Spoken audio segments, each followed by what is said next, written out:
out. Hey, everybody. Welcome back to another episode of the HomeRecordingMadeEasy.com podcast. My name is David Vignola, and this is episode number 38. Thank you so much for spending some time with me today. This week, we're going to talk about 7 things, my top 7 things that'll help improve your mixes dramatically. 7 things that'll help improve your mixes. That's what we're going to talk about today. So if you like this episode, make sure you subscribe, share, give a 5-star review.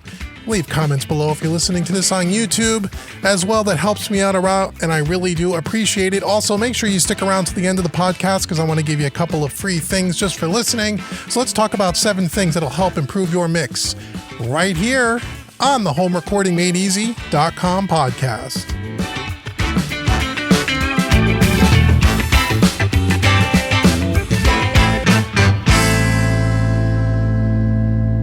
Hey everybody, welcome to another episode of the HomeRecordingMadeEasy.com podcast. This is episode 38. Thank you so much for joining me today. Today we're going to talk about the top 7 things that will help improve your mixes. There's many more than 7, but here's 7 of them. Some of them I may have mentioned before in other episodes. Some of them I certainly have not. So these are 7 things. If you're into mixing, and we do a lot of mixing at Home Recording Made Easy, as well as mixingmadeeasy.net. Again, check out both of those websites. If you are new here, links will be in the show notes below. And stick around to the end of the episode because I'm going to give you a couple of things for free, especially if this is your first time here. But we talk a lot about mixing. I do a lot of mixing. Mixing is the number one thing that I do. I do recording, I do some tracking, but mostly what I do these days is mixing and education. So I'm a student of mixing, I feel, and I'm always learning, and I enjoy mixing more than anything else, and I enjoy plugins and hardware and gear. And I love being able to take raw recorded sounds and make them sound as good as I possibly can. And probably a lot of you do as well. And that's why you're here, and that's why you follow me. So let's talk about 7 things that I've learned over the years that'll absolutely improve your mix and help you become more consistent. Number 1 is make sure that you organize your session if you're working in a DAW. Make sure you name your tracks, color code, and have a consistent workflow. That's really important. I mean, that's, you would think that the first thing I'm going to tell you is talking about a certain compression move or a certain EQ move or a certain plugin or a certain piece of hardware, and all that's important. We'll talk about that stuff as well. But, one of the things that'll help you become a better mixer and become a more consistent mixer is if you have a consistent workflow. And part of that is having a consistent way you set up your sessions, the way you name your tracks, the way you color code things. I've talked about this before. I have a couple of videos on the YouTube channel that I've done over the years talking about prepping a mix, setting up a mix, using templates, those sorts of items. Those things will really help you become consistent and help improve your mixing. It'll also help speed up your workflow. I mean, if you've been watching me for any length of time, just by, from mix to mix and from training course to training course, you'll see that a lot of my sessions are set up the same way, right? My drums are always located at one part of the console in Studio One, and they're always the color brown, and my bass is always the color blue, the track colors. And I usually will always have a busing system with parallel compression, and you'll see that I have a workflow. And so that workflow works for me. It may not work for you. Some of those things may work for you. Some of those things may not.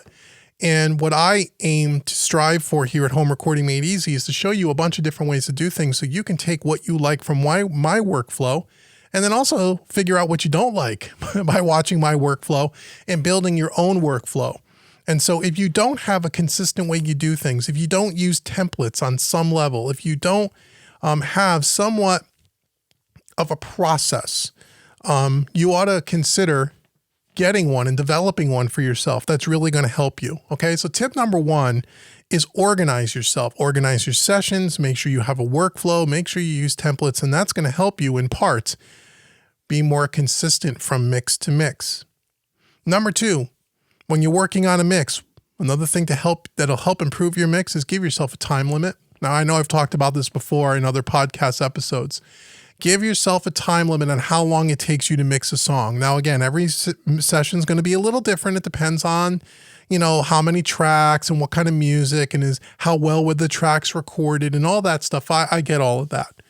But you want to give yourself a time limit.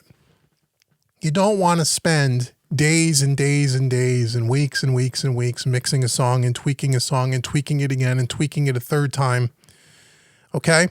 Make a commitment, give yourself a time limit. This is really, really important.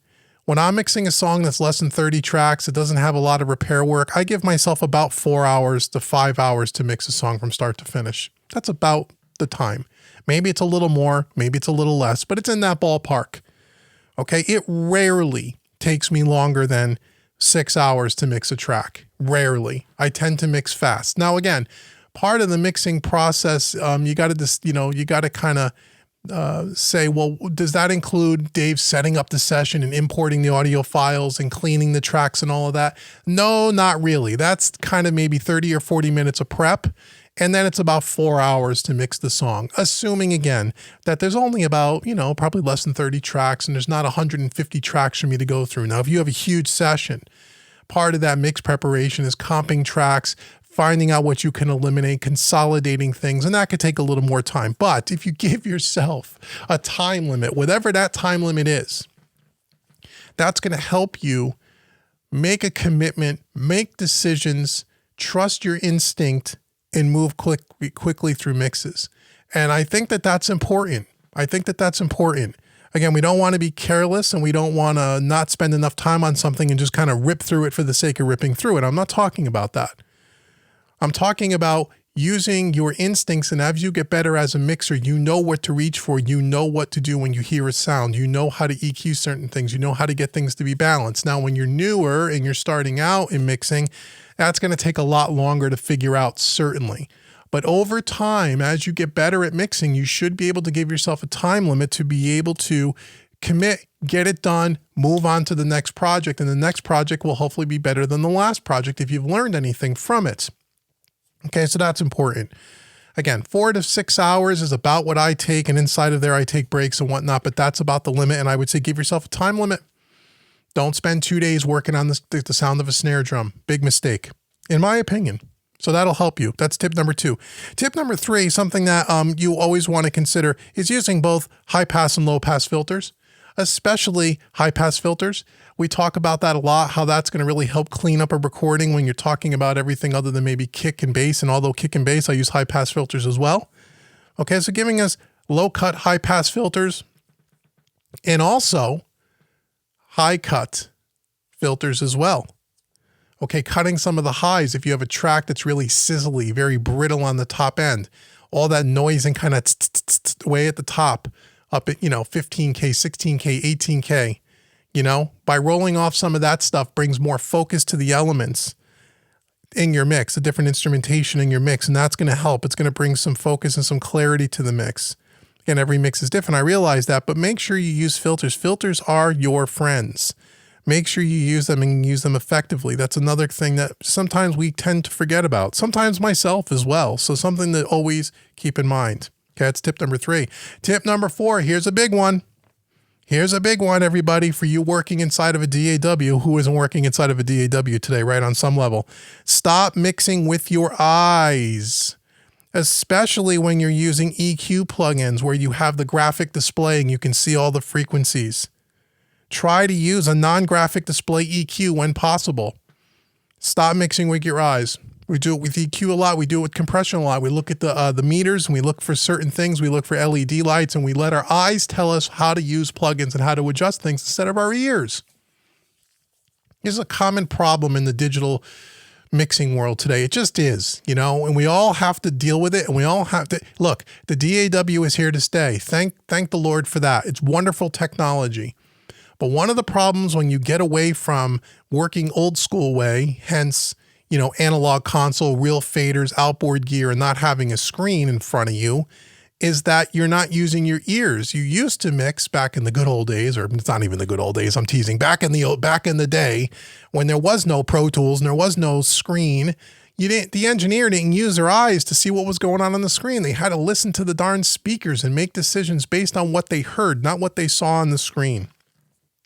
Fast forward to the Pro Tools generation, and we have a DAW, and the DAW is wonderful too, by the way. I love the DAW. I mean, thank goodness we have digital audio workstations, the things and the time-saving things that we can do, and some things that we just could never do in the analog world, we can do. But part of the downfall is we spend so much time with a mouse in one hand, our hand on the keyboard in the other hand, and we're looking at a screen and we're not listening to the speakers anymore. So when you're EQing, especially once you get out of the beginning stages. Stop using those graphic EQs where you can see the frequencies where possible. And I use them all the time, but where possible, using some analog style plugins like Neve EQs and SSL EQs and Pultec EQs. These are just some examples. There's no graphic display. You have to twist the knob and actually, guess what? Use your ears, right? So you don't let what you see on the screen influence the way you make an EQ adjustment, right? There's guidelines when we talk about EQing certain instruments, but it's all dependent on how it's blended with the rest of the instrumentation around it and the way it was recorded and 15 other variables, right? So use your ears, not your eyes. Hugely important. The more that you can stop looking at the screen, if possible, the better. The better. Okay? So that's important. Tip number 5. Once you get past the beginning stages of mixing, and I know a lot of my audience is still in the middle of that journey, and that's totally cool, but there's also a lot of you that are intermediate, more advanced level mixers. And honestly, one of the things that I really don't teach much on this, on the Home Recording Made Easy channel as much, because I know most of my audience is not ready for it, but is using automation in your mix. Using automation in a mix is going to make your mix pop. Okay, if you took my mixing master class, I did teach it in there because it was a master class, and I do teach it a little bit in some of more of the advanced classes. Most of my beginning courses, most of the things I've done on YouTube and live streaming and such, I don't use automation because I'm still working with students on trying to teach them how to get good balances, good panning, good EQ, good compression decisions. Because without all of that in place, automation's not going to help you. It's only going to hurt you and confuse you. And just like compression and reverb, you can overuse automation if you don't use it tastefully. So I would say, but there is a point in time that's going to really help your mix, and it really is the difference that sets the difference between a pro mix and an amateur mix is automation. Automation used tastefully is going to really help a mix pop out of the speakers. It's really going to make the mix come alive. So when should you start using automation? Well, as soon as you can, as soon as you're ready, but don't worry about automation if you're still struggling with things like EQ and compression. Okay, that's what I would tell you. But learn what automation is. Search my YouTube channel. I do have some stuff on it. You can search other YouTube channels. And again, if you feel like you're getting a little bit better and you're beyond the beginning stages, you may want to consider taking things like my mixing masterclass, where I have a whole section and a whole module around it. That's going to help you move to the next level. And just like with anything else, you have to practice and experiment with it. A lot of times automation, with the exception of maybe a special effect here or there, depending on the track, the song, the genre of music, most times when you listen to commercial releases, you don't hear the automation. You don't hear it. You don't know it's there. You just know the song feels good. Automation makes the song and the track feel good. It shouldn't be obvious. One example is if you're, the chorus of a song, some people will take an upbeat chorus that pops, and they'll make sure that it's a couple of dB louder, 2-3 dB louder than the verses. Well, you don't hear that when you hear it on the radio or on Spotify or Apple Music. You don't hear that the chorus, oh my God, that got way louder. No, it's done in a very subtle way, right? It has more energy, but you don't really hear the automation as the end listener. You just feel it. So automation is huge. It's huge. It's something you really ought to consider if you're not doing it and you're ready for it. And even if you're not ready for it, start to get yourself a little bit used to the idea of it, because it really is going to help you. And believe me, there isn't a mix on the planet that's been commercially released that doesn't have some automation in it. I'd be willing to bet. Okay. That's number 5. Here's another tip for you. I got a couple more. Number 6, you want to improve your mix? Mix as quietly as possible. We've talked about this as well before. Mixing at low volumes, talk about it all the time, especially if you're using headphones and you got the speakers strapped to the side of your head on your ears.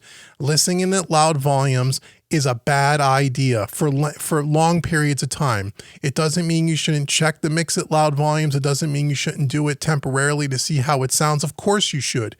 80% of the time when you're mixing, you need to be mixing at a level that's comfortable so your ears don't get fatigued.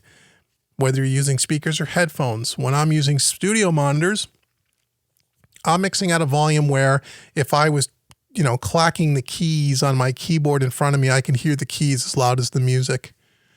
Okay, what is that going to do for you? Well, number one, you're going to be able to hear things a little bit more clearly. You're not going to also, when you mix at a lower volume too, if you have some room issues with acoustic treatment, although we talked about that before, we're going to talk about that again in a minute. But it's also going to keep the reflections down in the room, the standing waves of the bass down in the room. If you have a really well-treated room, it's not as much of an issue, but most home studios don't have enough or the proper amount of treatment. So that's going to help because you're going to help reduce some of the issues in the room by listening at a more quiet level. It's also going to save your ears, and your ears are not going to get as fatigued. When your ears get fatigued, the first thing that happens in your ears, whether you know it or not, is your eardrums will start to compress and close to protect themselves. That's what happens. And the first thing that happens is you start to lose perspective on the top end, the high end or upper mids and high frequencies. And what happens? You go to your EQ and you jack up the EQ on everything because you can't hear it because you've been listening so loud that your ears are fried. And then if you come back 24 hours later and listen to that mix, it sounds like, a buzzsaw zzz, with all this high end. You don't want that. Okay, if you mix at a lower volume level, you're not going to have that problem as much. So make sure that you're mixing at a low volume. And if you've never done this before, I challenge you to try it. And I will forewarn you, you won't like it at first. You won't like it at first. I didn't like it at first. We want it louder. We want it rocking, right? Louder's better. That's what right? Yes, louder's better when you're listening to music for pleasure. Louder's not better when you're trying to mix music. It's not. Doesn't mean you shouldn't check it at loud volumes. Of course you should. But if you could get a mix at quiet volumes, as quiet as you can stand it, if you can get that mix to sound balanced with clarity where you can hear all the detail, when you turn it up, it's only going to sound better. But check your mixes at high volumes for a couple of minutes throughout the mix. But 80% of the time, you should be mixing at low volumes. And I did a YouTube video of that as well, where I demonstrate what that kind of sound like. Instead of putting a dB meter on it and all that technical stuff, I guess you can do that, but I don't need to do that. Just turn it down. If you and I were sitting in front of your studio speakers in your control room or your home studio, we should have a conversation together, and we should be able to talk without having to talk over each other. And we should still be able to hear ourselves over the music. That's how quiet, okay? That's what I would do. Mix as quietly as possible. That is going to absolutely help you hear things better. You'll be able to mix for longer periods of time. Your ears won't get fatigued, and therefore you'll improve your mixing. Okay? Number 7. What did I just say in number 6? The room. You want better mixes? Make sure your room is treated properly. I talk about this in almost every podcast, and I know some of you are sick of hearing it, but I'll tell you what, I deal with students on a weekly basis here all the time through mixingmadeeasy.net, through my coaching sessions, through Skype and through Zoom, people that contact me that need coaching, through students who buy my courses and have questions for me and can't understand why their mixes don't sound good. And the very first thing I ask them about is their room. It's the very first thing I ask when they say, I don't understand. I can't, the low end is this. I take my mix out to the car. It doesn't sound right. I don't understand. The first thing I say is your studio acoustically treated? And send me a picture. And, oh yeah, it's treated. And they send me a picture and there's like 2 pieces of thin 1x1 square foam on the walls with no bass traps, no nothing. I said, that's not treated. So we need to talk about the room as much as possible. I know it's a thing that people hate the most. The good news is it's not expensive. The other piece of good news is that you could get help if you don't know how to set it up for free by the companies that actually make really high quality acoustic treatment, whether it's through Prime Acoustics, whether it's through Auralex or whomever. Go to sweetwater.com, links in the show notes below, and check out all the different acoustic treatment options that they have. You can send a sketch of your room or some photos, and they'd be glad for free to analyze that stuff and give you some recommendations on what kind of acoustic treatment you should have and how you should place it and where. If you don't do that, you're never going to get good, consistent mixes. You are just not. It's end of story, hard stop. If you're mixing through studio monitors, if you're mixing on headphones, that's a different ballgame because you don't have to worry about the room. And that's one of the things I say. If you cannot do acoustic treatment for whatever reason, budgetary, you live in an apartment, whatever it is, don't want to, whatever it, if I can't convince you, then don't mix on speakers. Use a good set of quality mixing headphones, and that will take the room out of the equation. But then you need to have a good set of mixing headphones, and a good set of mixing headphones is going to run you $300 to $500 or $600 or more. And that's cheap for mixing headphones, but that's okay. That'll work really well. I mixed on Sennheiser HDC 650s for a long time. I use Neumann's today. You can get a good set of mixing headphones at a great price, and the room doesn't matter. But make sure if you're going to mix on speakers, make sure your room is acoustically treated so you could hear accurately what's coming out of the speakers. If you can't hear accurately what's coming out of the speakers because you have reflections all over the room and frequency cancellations and phasing issues and all the other nonsense and all the other technical mumbo jumbo that comes along with that, you won't make good mix decisions, and then your mix isn't going to sound right. It's the number one thing you can do, and probably the most effective thing you can do to improve your mixes. You have no real chance when you're learning how to use EQ and compression, and you're going through all my training courses or anyone else's training courses, and you're learning the craft of mixing. You have no chance really of getting it right if you're doing that in an environment that you can't hear accurately what's coming out of the speakers. I can't teach you how to use an EQ effectively if you can't hear the accurate picture coming out of the room. I can't teach you how to use a compressor effectively. And, I could teach you conceptually, but if we're doing learning examples and listening examples, of what you're hearing in your environment is not accurate, you're guessing. It's like closing your eyes and throwing a dart at a dartboard. You might hit it, you might not hit it, it might sound okay, it may not. You have no idea. So make sure your room is acoustically treated, your mixing space, or if you can't do that, please get yourself a decent set of mixing headphones, okay? You'll thank me later, and it'll save you a world of frustration. There's nothing more frustrating than working on a mix and spending all the time, way past the time limit that you gave yourself. And then you take that mix out into the car and it doesn't sound anything like you did in your studio. That has 99% of that problem usually has to do with the room and your skills as an engineer and the quality of your equipment, certainly, but the room, most importantly, okay? So I know I'm beating that to death, and I beat it to death all the time, but it really is going to help. So acoustic treatment. And I'm going to throw you another one here, number 8. Learn how to use the tools that you use, especially plugins in your DAW. Learn your tools, right? Plugins especially, because plugins, and we're all victims of this. I wouldn't say victim, that's a strong word. We've all fallen for this, where we all go out. I mean, look at me. You want to talk about who has too many plugins? I'm raising my hand. You can't see me. I have too many plugins. Most of what I have is for educational purposes to show you guys things. But nevertheless, you guys, I know that at least half of you listening to me right now have way more plugins than what you need. You love buying plugins. You are a plug-in junkie, right? You have all these plugins. And you use plugins, they don't sound good to you, or you can't get your mix to sound right. So you watch some famous engineer on YouTube say, get my plugin, get my signature plugin. My signature plugin will make your mix sound awesome. Okay, I'm going to run out and buy that plugin. And then you run out and buy that plugin and you use it for a while and you go, it just doesn't sound as good as it did on the YouTube video I watched. Oh, let's go to, the next guy's plugin. Oh, his plugin. Ooh, that plugin's great. I'm going to buy that plugin. And that plugin doesn't work as well as you thought either. And there's a lot of reason for that. I'm being sarcastic. But if you limit yourself to the tools that you have, and even if, and I highly recommend, especially for all my newer students out there, use your stock plugins. Don't worry about any other plugins yet, and understand how to use them and get the most out of them. Okay, understand how to use them and get the most out of them. Understand how to use them and get the most out of them. Okay. I'm telling you, that is you could go down the plugin rabbit hole and spend your whole life in the plugin rabbit hole, and your mixes will not sound better if you don't understand the tools that you have and how to get the most out of them. That's a huge one. And I'm going to save you a lot of money too, right? It's not to say that having lots of plugins isn't cool. It's really cool. I have lots of plugins. I love them all, right? But I know how to use them. That's the difference.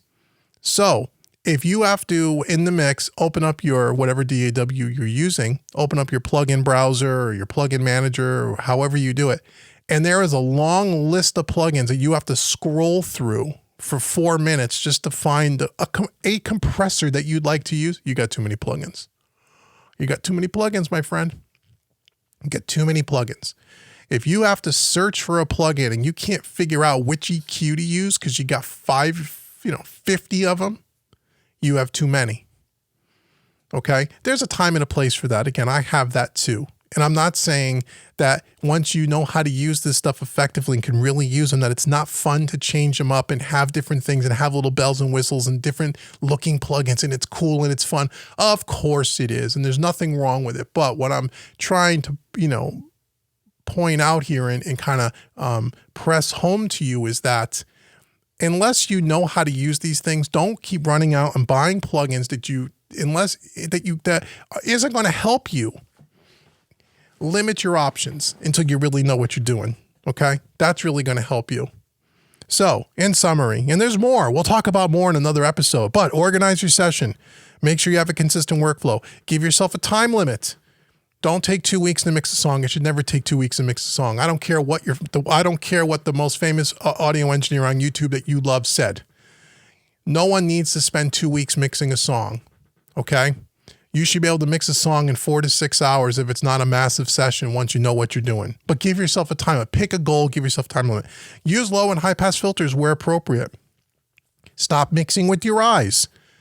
Shut off the screen as much as possible. Don't let your eyes dictate to you how to EQ something. Let your ears dictate to you. Or compression as well, right? Same thing. Use automation when you're ready. At one point, start thinking about playing around and using automation. Automation is what makes the mix come alive, but use automation in a sparing way. It should be subtle. Subtle or not noticeable. It shouldn't be too obvious. It should just make the song feel good. Okay. Mix as quietly as possible in the room. Keep those monitors or those headphones as low as possible, as low as you can stand it. Check it at high volumes, but most of the time, 75%, 80% of the time, you should be mixing at a very reasonable, quiet level, as quiet as you can stand it. And then last, but certainly not least, understand the tools that you have, especially when we talk about plugins. Don't keep buying plugins thinking that the plugin in and of itself is going to make your mix sound like a professional mix, because it is not. It's the person using the plugin. Okay? And that doesn't mean you can't have lots of plugins, but learn how to use the ones that you have first before you spend more money. So those are my top 7 things that will help improve your mix. We'll call this part 1 because I'm sure there'll be a part 2, because I could probably give you 40 other things, but those are 7 that you ought to be working on right now. So again, thank you so much for listening to this entire episode. As I said earlier, if you are new here, I want you to go to homerecordingmadeeasy.com and I want to give you a free mixing course. We're talking about mixing. Right on the webpage, a free mixing course where we walk through EQ and compression. We talk about a lot of the things I talked about in this podcast. It'll get you on your way. Absolutely free, no strings attached. It's just my gift to you for visiting Home Recording Made Easy. I want to say thank you. So have the free course, enjoy it. Once you take that free course, if you like my teaching style and you say, you know what, Dave's teaching style really resonates with me, I'd love to check out some of his other courses. His paid training. You can do that. I would really appreciate that, but I want to give you a discount as well. Okay, I don't want you to pay full price for the course. I'm going to give you a coupon code. The coupon code is podcast30. Put that in at checkout and you will get 30% off any single title training course on the website. All the information I just talked about will be in the show notes below. Let me know what you thought of this episode. Please like, share, subscribe with others. Give me a 5-star review if you would be so kind. And if you're listening to this on YouTube, leave some comments below and give me some of the top 7 things or some of the things you do to help improve your mixing that was not a part of this list. I'd love to know what you think. And until next week's episode, I've been Dave with HomeRecordingMadeEasy.com. Thank you so much for listening to this week's podcast episode. I really do appreciate it. And I will talk to you guys next week. Take care, everybody.